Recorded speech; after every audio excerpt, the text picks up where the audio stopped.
GeM TV நேயர்களுக்கு எனது அன்பான ஆரோக்கியமான வணக்கம். இன்றைக்கி நம்ம சேனல் என்ன பார்க்க போகிறோம்? யோகா. யோகானா என்ன? அது ஒரு உடற்பயிற்சி. அது சிறியவர்களுக்கும் தெரியும், பெரியவர்களுக்கும் தெரியும், உடற்பயிற்சி செய்கிறவர்களுக்கும் தெரியும், செய்யாதவர்களுக்கும் தெரியும். அப்போது உலக அளவில் தெரிஞ்ச யோகாசனம் எப்படி உருவாகிச்சு, யார் உருவாக்கப்பட்டது, யாரால் உருவாக்கப்பட்டது நம்ம பார்க்க போகிறோம். இது எங்கே ஆரம்பிச்சுது? சைனாலையா, இங்கிலாண்ட்லையா, அமெரிக்காலையா? இல்லை, நம்ம இந்தியாவில் தான் ஆரம்பிச்சுது.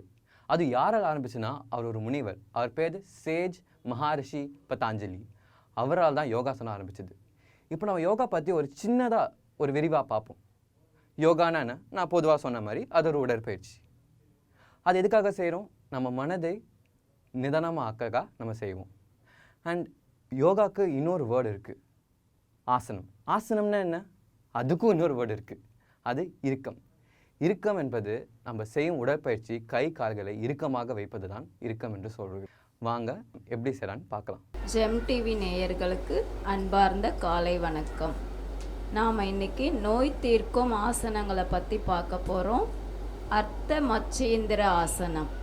அர்த்த மச்சேந்திர ஆசனம் நாம் இந்த ஆசனம் பண்ணும் போது நம்மளுடைய வயிற்று வலியை போக்கும், நரம்புகளை வலுப்படுத்தும், சர்க்கரை நோயிலிருந்து குணமடையும். நாள்பட்ட சர்க்கரை நோய் அதிகமாக இப்போ வாட்டிட்டு இருக்கிறது நம்ம உலகத்தில் சர்க்கரை நோய். அது மெடிசன் எடுத்துக்கிறதுனால தான் லைஃப் லாங் எடுத்துக்கணும் டாக்டர் சொல்லுவாங்க. ஸோ நம்ம அதுலேருந்து நாம் வெளியில் வரணுன்னா ஸ்டெப் பை ஸ்டெப்பாக நம்ம இந்த ஆசனத்தை ரெகுலராக நாம் செஞ்சுட்டே வரும்போது மெடிசனும் எடுத்துக்கலாம். அதுக்கப்புறமா கொஞ்சம் கொஞ்சமாக மெடிசனை கம்மி பண்ணிகிட்டே நம்ம ஆசனத்தை ஆட் பண்ணிகிட்டே வரும்போது நம்ம அந்த சர்க்கரை நோயிலிருந்து முழுவதுமாக குணமடையலாம். அதுக்கப்புறம் கண் பார்வை நல்லா தெரியும். இது பண்ணும்போது நல்லா முதுகு தண்டு நல்லா திரும்பி வளைஞ்சி பண்ணுறதுனால தண்டுவட பிரச்சனை எல்லாமே நல்லா குணமடையும்.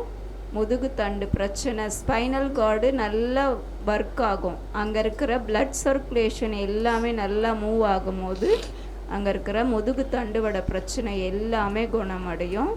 இப்போ நாம் அந்த ஆசனம் எப்படி செய்கிறதுன்ற செய்முறையை பற்றி பார்க்க போகிறோம். மெதுவாக அப்படியே கீழே உட்காந்துக்கோங்க. 2 கால்களை நல்லா நீட்டிக்கோங்க. ரைட் லெக் எடுத்து லெஃப்ட் லெக் ஆப்போசிட்டில் வச்சுக்கோங்க. இப்போ நம்ம எந்த காலை மடிச்சோமோ அந்த கையை பின்னாடி நல்லா வச்சுக்கலாம். இப்போ ஆப்போசிட் ஹேண்டை அந்த காலுக்கு மேலே வச்சு தொடையில் நல்ல ஒரு அழுத்தம் கொடுத்து கீழே இருக்கிற கால் முட்டியை டச் பண்ணுற மாதிரி வச்சுக்கணும். இப்போ நல்லா திரும்பி பார்க்கும்போது இப்போ இந்த கால் தொடை பகுதிகள் நல்லா வலுப்பெறும். காலை நாம் நல்ல ஒரு அழுத்தம் கொடுக்கும் போது அடி வயிற்றில் இருக்கிற பிரச்சனை, இப்போது கிட்னி ப்ராப்ளத்தினால தான் கிட்னியில் நமக்கு இன்சுலின் அதிகமாக சுரக்காத ரீசனுக்காக தான் நமக்கு சர்க்கரை நோய் ப்ராப்ளம் வரும். சுகர் பிரச்சனை, இதில் இந்த ஆசனம் நாம் ரெகுலராக பண்ண சுகர் பிரச்சனையிலேருந்து நாம் வெளியில் வரலாம். வாழ்க்கையில் நாம் டாக்டர் சொல்லுவாங்க லைஃப் லாங் சுகருக்கு மெடிசன் எடுத்துகிட்டே இருக்கணும்னு சொல்லுவாங்க. நம்ம இந்த ஆசனத்தை பழக கொஞ்சம் கொஞ்சமாக அந்த மாத்திரையிலேருந்து நாம் வெளியில் வரலாம், ஆரோக்கியமான வாழ்வு வாழலாம், சுகர் கம்மியாகும்.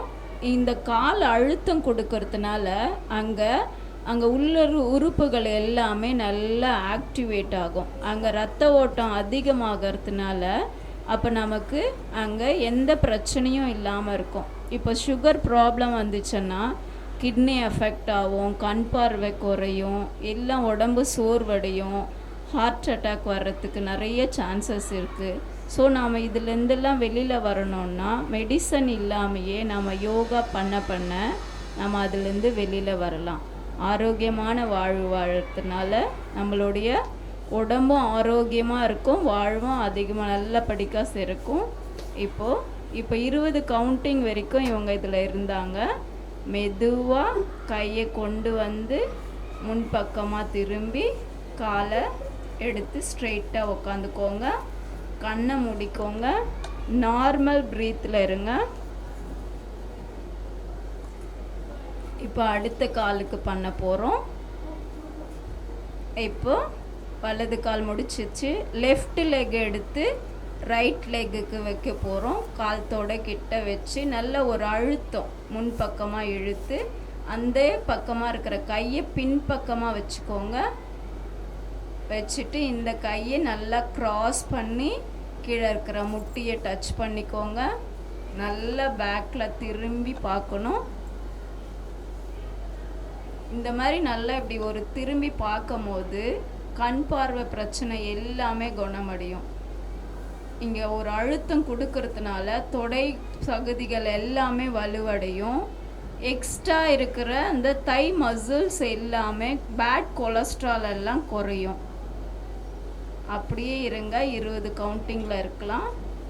1 2 3 4 5 6 7 8 9 10 11 12 13 14 15 16 17 18 19 20. ரிலாக்ஸ். மெதுவாக கால்களை எடுத்து ஸ்ட்ரைட்டாக வச்சுக்கோங்க. கையை முன்னாடி கொண்டு வந்துருங்க. நார்மல் ப்ரீத்தில் இருங்க. கண்ணை மூடிக்கோங்க. நார்மல் ப்ரீத்தில் இருந்து ஒவ்வொரு நாளும் தினசரி காலை வெறும் வயிற்றில் இதை நாம் டெய்லி நாம் பண்ண நாள்பட்ட சர்க்கரை நோயிலேருந்து நாம் சீக்கிரமாக வெளியில் வரலாம். நோயற்ற வாழ்வே குறைவற்ற செல்வம். இன்னொரு ஆசனத்தோடு நாளை சந்திப்போம். மீண்டும் நாளை மற்றும் ஒரு ஆசனத்தில் உங்களை நான் பார்க்கிறேன்.